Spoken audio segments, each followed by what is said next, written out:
শুভ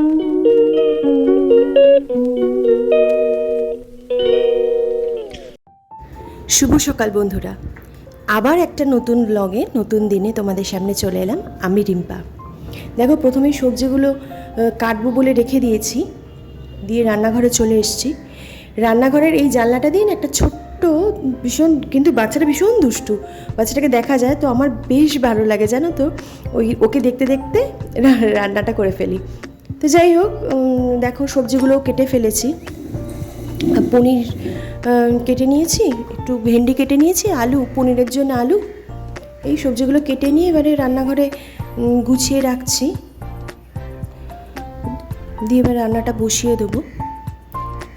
পনিরটা আজকে হালকা পাতলাই করেছিলাম। আজকে হালকা পাতলা করেছিলাম মানে কি, বেশ কয়েকদিন ধরে গরমটা আবার এত বেশি পড়েছে না, তো একটুখানি হালকা করেই রান্না করে খাচ্ছি।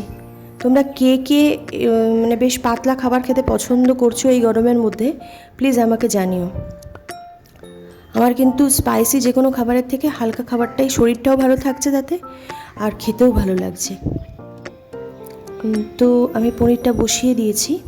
আর পনিরটা না আমি একদম ওই শুধু আদা বাটা দিয়ে করেছিলাম, কোনো মশলা ছাড়া। খেতেও ভালো হয়েছিল কিনা আমি মানে জানি না, তবে আমার বেশ খেতে ভালো লেগেছিল। আর আমার হাজব্যান্ড বা মেয়েও কোনো সমস্যা করেনি, তাতেই আর কি মনে হলো যে হয়তো খেতে ভালো লেগেছে ওদেরও।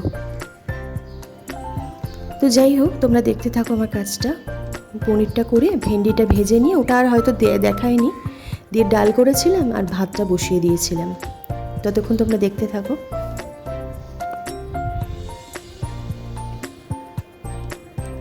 আচ্ছা, কমেন্টস করে আমাকে জানিও তো পনিরের তরকারি কার কার ভালো লাগে। আমরা কিন্তু তিনজনেই পনিরটা মোটামুটি ভালোবাসি। তো এবার দেখাচ্ছি ওই ডালটা করবো আর কি, এটাই দেখাচ্ছিলাম। ডালও শেষ হয়ে গেছে, ওটা আনতে হবে। আমাদের অ্যাকচুয়ালি ডেইলি ডালটা করা হয়, তোমাদের আগের ভিডিওগুলোতে বলেছি যে আমার হাজব্যান্ড ডাল ছাড়া খেতে পারে না। তো পনিরের তরকারিটা ডান মোটামুটি, ওটা জল দিয়ে বসিয়ে দিলাম, চাপা দিয়ে দিলাম। এবারের ঘটনাটা দেখো, লক্ষ্য করো, পনির ভাজাটা খেতে আমার মেয়ে খুব ভালোবাসে, তো ওকে নিয়ে গিয়ে সারপ্রাইজটা দিচ্ছি। তোমরা জাস্ট ওর মুখটা দেখবে।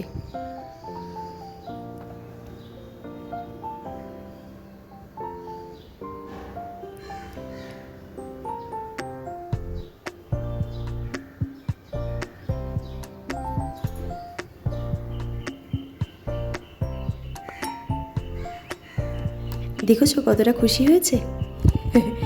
যাই হোক, এবার একটুখানি পড়ছিল, তো ক্যামেরাটা আমি জাস্ট ওর দিকে, মানে পড়ার ওই দিকটায় ফোকাস করেছি। তো ওর বলছিল যে কী মা তুমি কেন এরকম দেখাচ্ছ, সবাই পড়াশোনা করে। যাই হোক, কিছুই না, আমরা আসলে মানে ওই একটুখানি মাঝে মাঝে ওর সাথে একটুখানি এরকম দুষ্টুমি করে নিই। তো পনিরের তরকারিটা নাবানো হয়ে গেছে, একটু ঘি দিয়ে ওটাকে নামিয়ে নিলাম। তারপরে তো ডাল আর ভাত বসিয়ে দিয়েছি।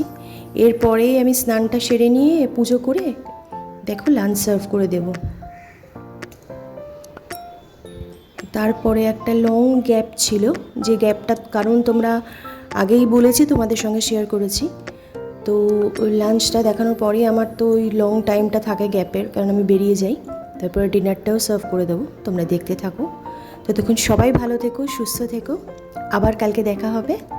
ওকে, bye, take care, love you all and good night.